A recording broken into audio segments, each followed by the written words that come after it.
Баршаңызға қайырлы күн, құрметті көрермен. Бүгін мен сіздерге осындай жұмсақ әрі дәмі аузыңыздан кетпейтін, иісі мұрныңызды жаратын, өте қарапайым әдіспен жасалатын апельсиновый пирог жасап көрсететін боламын. Менің каналымды бірінші рет көріп отырсаңыз, каналыма тіркеліп, лайк басып, пікір қалдыра кетіңіз. Менің келесі видеомды жіберіп алмас үшін қоңыраушаның белгісін де басуды ұмытпаңыздар. Осындай үлпілдеген, дәмі аузыңыздан кетпейтін үлпілдек пирогты бірге жасап көрейік ағайын.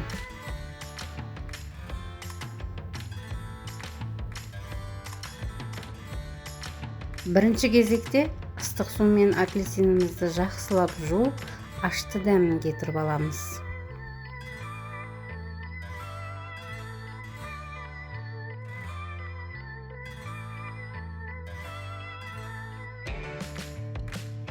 Апельсинімізді жақсылап айбатылап жуып алғаннан кейін алып осылай сақтап тураймыз.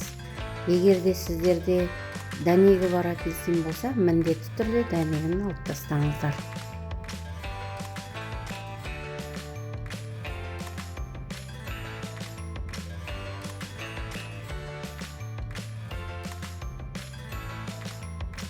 Сақтап тұрып алған апельсинімізді жеке бір ыдысқа салып алып, оның үстіне сүтімізді құямыз.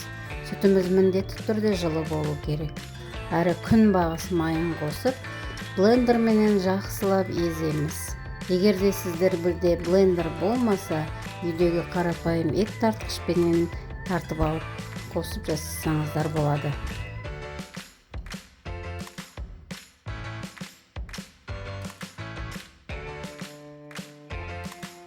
Осылай бір келкі қып майда қып езіп алғаннан кейін жеке бір жерге қоя тұрамыз.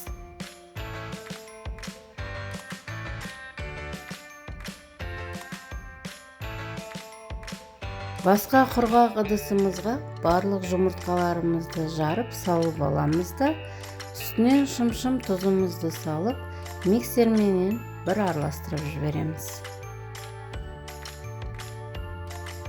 Ендігі кезекте қантымызды шетінен сеуіп салып, қантымыз әбден жұмыртқамен бірге ерігенше, 3 есе аппақ болып көпіргенше жақсылап миксерлеп аламыз.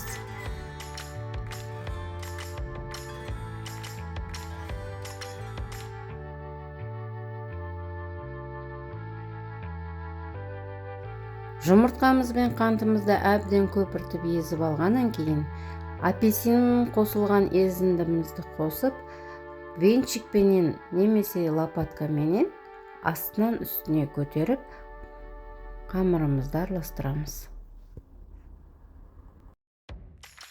Міндетті түрде електен өткізіп алған ұнымызды қосып, қамырымызды басып алмай ақырындап араластырамыз.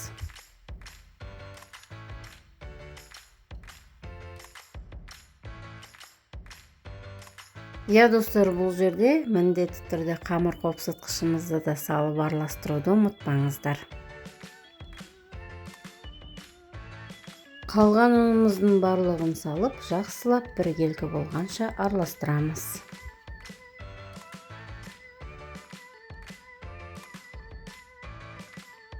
Қамырды ұзақ араластырып, басып алмаңыздар, достар, бұл өте маңызды. Менде осындай фольгамен оралған 22 диаметрлік кольцо, соған салып пісіретін боламын. Ал егер сіздерде 20-22 диаметрлік дайын форма болса, соған пісірсеңіздер тіптен жақсы болады. Осылай кішкене қозғап, ауасын шығарып аласыздар. 150-160 градуста ысып тұрған пешімізге 1 сағат қозғамай пісіріп аламыз. Міне осындай бір келкі әдемі тегіс болып пісіп шығады. Әбден суығаннан кейін формадан босатамыз.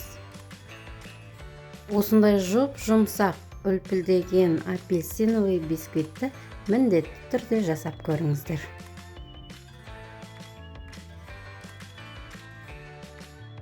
Қалауларыңыз бойынша осылай қант ұнтағын сеуіп әрлесеңіздер болады.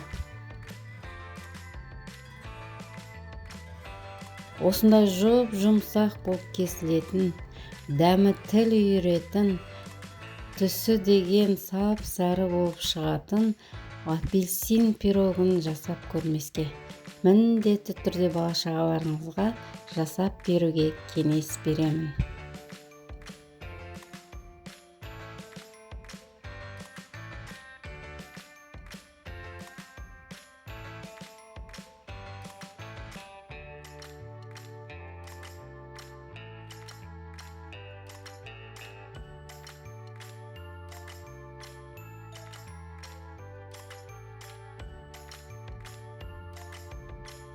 Құрметті көрермен, менің каналымды бірінші рет көріп отырсаңыз, міндетті түрде менің каналыма жазылып кетуді ұмытпаңыз, әрі лайк басып пікір қалдыра кетіңіз.